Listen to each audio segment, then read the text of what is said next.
नमस्कार साथियों, स्वागत है आपका हमारे चैनल पर। आज के इस वीडियो में हम बहुत बड़े हिस्टोरिकल फैसले के बारे में डिस्कस करने वाले हैं जो कि सुप्रीम कोर्ट की तरफ से आया है। सुप्रीम कोर्ट ने जो लाखों टीचर्स की ज़िंदगी पर सीधा असर डालने वाला डिसीजन दिया है।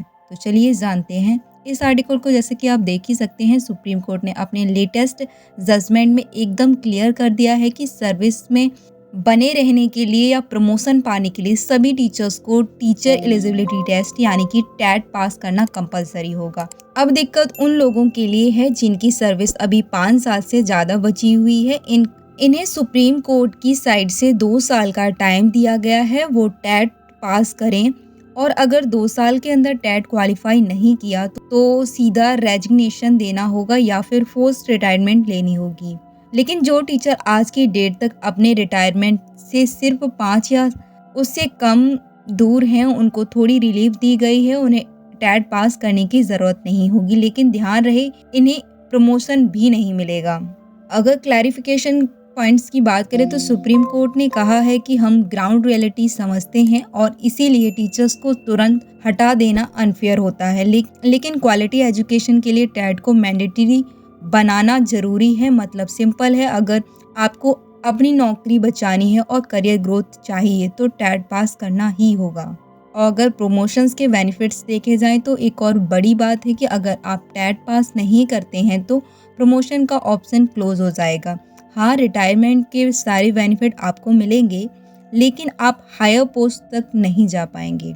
अब आपके लिए समय बहुत कम चाहे आप किसी भी प्रतियोगी परीक्षा की तैयारी कर रहे हो, ये समय मैक्सिमम टाइम स्टडी को देने का है, क्योंकि अध्ययन ही आपका जीवन बदल सकता है। जैसा कि आप सभी जानते हैं, खंड शिक्षा अधिकारी भर्ती का विज्ञापन अब आने वाला है। यूपीपीएससी के द्वारा जारी होने वाला यह बीईओ भर्ती 2025। फिलहाल खबर आ रही है कि कुल 200 पदों पर भर्ती होगी, लेकिन ध्यान दीजिए पदों की संख्या आगे बढ़ भी सकती है, क्योंकि प्री परीक्षा के रिजल्ट से पहले नए अध्याचन मिलने की संभावना है। पिछली बार यह भर्ती 2019 में आई थी और उस समय 319 पद थे। इस बार संख्या कम है, इसीलिए कंपटीशन थोड़ा टफ होने वाला है। उसके साथ ही इसकी एलिजिबिलिटी की बात करें तो बीएड बीईओ भर्ती के लिए अनिवार्य है और समकक्ष शब्द हटा दिया गया है। बाकी कंडीशन बाद में आएंगी, लेकिन अभी इतना ही बताया गया है। जब सीटें कम हैं तो अभी से तैयारी रखनी होगी, जैसे कि जीएस एंड हिंदी, ऐसे राइटिंग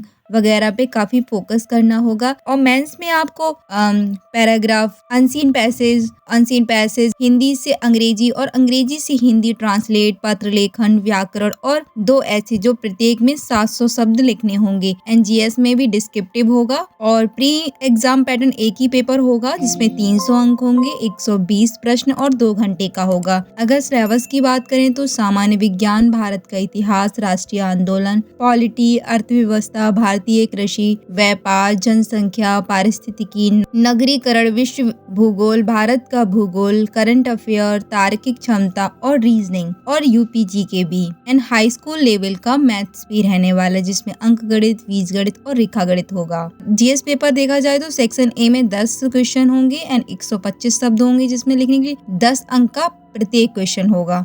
इस हिसाब से 100 अंक हो गए। एंड सेक्शन बी में 10 क्वेश्चन होंगे, इसमें 50 शब्द लिखने होंगे और इससे एक क्वेश्चन 6 नंबर का होगा। इस हिसाब से 10 क्वेश्चन 60 नंबर के हो जाते हैं। सेक्शन सी में 20 क्वेश्चन होंगे, इसमें 25 शब्द लिखने होंगे और 2 अंक का एक प्रश्न होगा, जिस हिसाब से 40 अंक के कुल नंबर 200 अंक का होगा। हिंदी प्लस ऐसे पेपर में हिंदी 100 नंबर का होगा, निबंध 2 होंगे जिसमें प्रत्येक में 700 शब्द लिखने होंगे, 50-50 अंक के मतलब 100 अंक। इस हिसाब से 200 का हो जाएगा ये वाला। अगर आपको बीईओ बनना है तो अभी से तैयारी शुरू कर दीजिए, बहुत जल्द आपको ये भर्ती देखने को मिलने वाली है। वीडियो को लाइक करिए, शेयर करिए और अपने टीचर्स फ्रेंड के साथ, और चैनल को सब्सक्राइब करना बिल्कुल भी ना भूलें। मिलते हैं अगली वीडियो में एक लेटेस्ट अपडेट के साथ। तब तक के लिए जय हिंद, जय भारत। वीडियो को एंड तक देखने के लिए thank you so much for watching.